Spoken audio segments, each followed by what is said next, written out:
دخل ضمير. ايوه خير خالد. تفتيش كده. نو نو نو تصبر بك.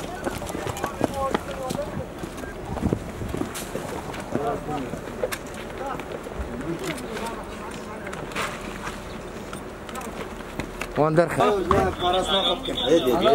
عجلة مكن.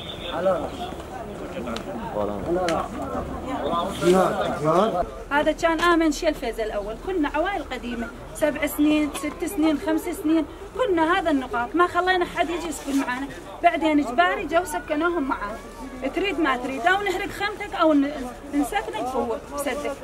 أنا من الناس ذبوا على خيمي نفر عوائل داعش، وتعرضت ل100 مرة تهديد من العدو، بس شو نريد نسوي؟ إجباري تستر على ولادي وعلى عيلتي.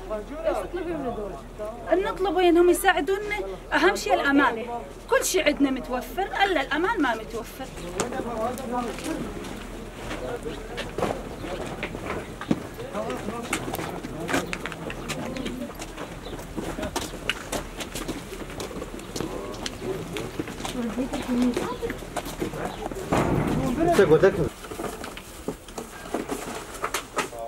هلا عرضيها. هلا عرضي جبنا هذا خلاص.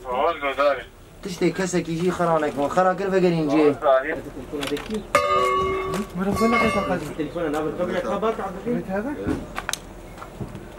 قريبين بس